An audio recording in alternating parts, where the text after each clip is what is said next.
Well, thanks for listening, and this is the last reading report for February. It will cover the 4 books I have read, or in one case listened to, since my previous reading report. I'm recording this on February 28th, but I'm pretty certain I will not get the book I'm currently reading done today. My work actually requires me to go to work sometimes, and I'm taking my wife out to dinner tonight, and she gets annoyed when I ignore her and read at the dinner table in a restaurant. So this will be it for February. Mox by Maxwell Grant, actually by Walter Gibson, writing under the house name of Maxwell Grant, one of the original Shadow novels, originally published in the 1930s in the Shadow magazine.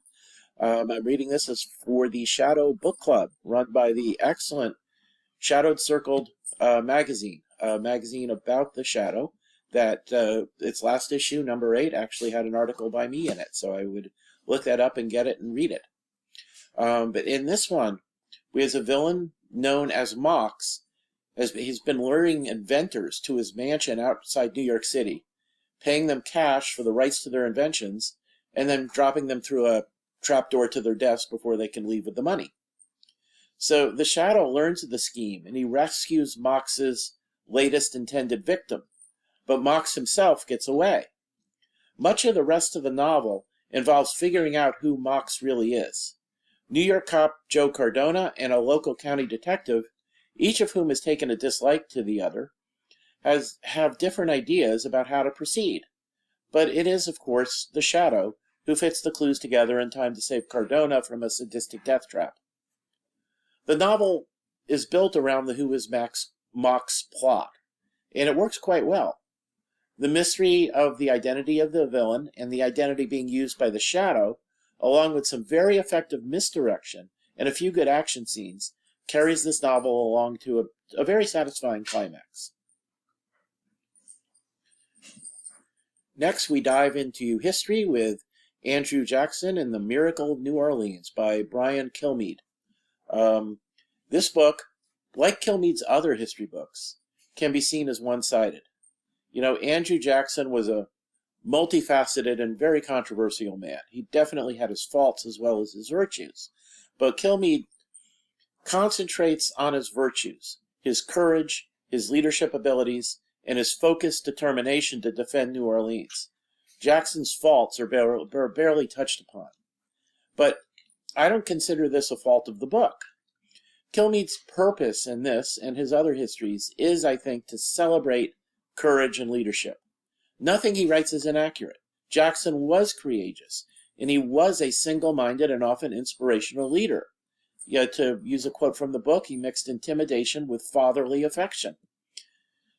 He put together what Kilmeade describes as a melting pot army to defend New Orleans. Whites, blacks, Native Americans, pirates, and so on fought side by side with Jackson, who insisted on equal pay for every soldier. The book is not meant to be a comprehensive biography. Instead, it's a tribute to a time when he rose to the occasion. He made, quote, wise and often profound decisions, unquote, about the military situation, and he gave the British, the most experienced and professional army in the world, a thorough whipping.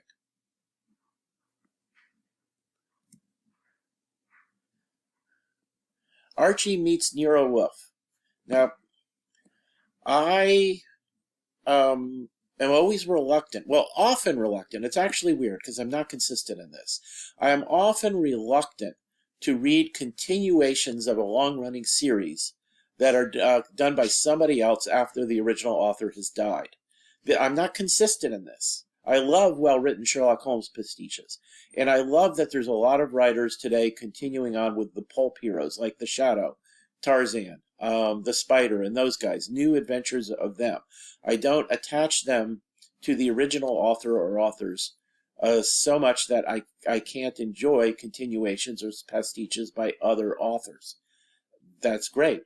Sometimes, for whatever reason, and I would have to be thoroughly psychoanalyzed to find out what those reasons were, because I have no idea, I attach a book to an author so deeply that I have no desire to read the continuations. This is true of the Spencer books, originally written by Robert Parker, for instance.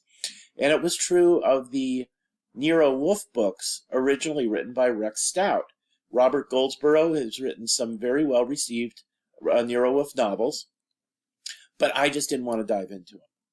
But my wife insisted that he was quite good, that he emulates Stout's um,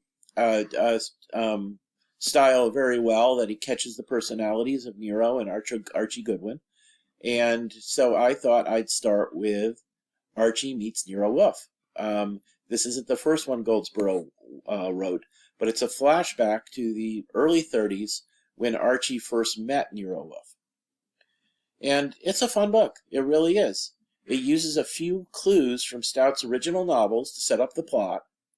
Archie is new at the private eye business, but the novel manages to balance his natural intelligence with him learning a lot from Saul Panzer and other more experienced detectives.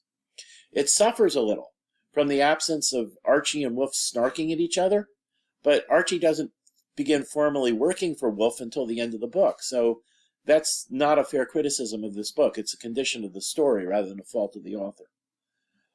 So I did like this.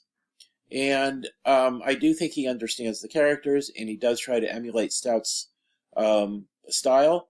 I think the solution to this mystery, at least, lacked the true cleverness that Stout brought to the best of the originals. So I would say this felt like 80% real Nero Wolfe to me, and I did enjoy reading it. And at my wife's insistence, I am currently doing the audiobook of the first one he wrote, The Murder in E minor. So there will be, which so far I think is doing very well of emulating a Stout written mystery.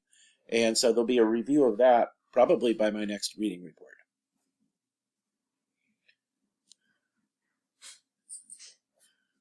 Finally, I finished with Davy Crockett #6, Comanche Country.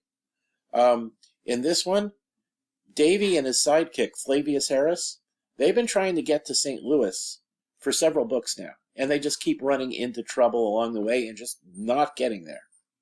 At the beginning of this volume, they're escorting the widow and the young child they rescued in the previous book, and their journey east to reach the Mississippi River is interrupted by a prairie fire, then a buffalo stampede, then a hailstorm, and during all this they lose their horses, and then the two girls are captured by Comanches. They're rescued fairly quickly, but Flavius is captured in turn. This forces Davy to trail the war party into Texas. The extended climax has Davy teaming up with 4 Texians to rescue Flavius and 2 captive Texian women from a Comanche village. Then there's a brutal hand-to-hand combat between Davy and a Texian who proves to be somewhat less than honorable. The series has always been fun. I've been thoroughly enjoying these. There's 2 more to go. This one, I have to say, has the most intense and engrossing action scenes I've encountered so far during Davy's fictional adventures. This is a great entry in the series. It was a good way to finish off my month of reading. And so that is it for this time. As usual, just those few of you who do listen, I always appreciate it. And please just add a few likes if you have anything to ask or comment about these books, if you've read them, or if you intend to read them because you've seen them here. Let me know what you think at some point in the comments. Just as usual, I just want to say that as long as my few regular viewers let me know they're out there on a regular basis, I will keep nerding out about books, and because I'm enjoying doing this. So thank you all for listening.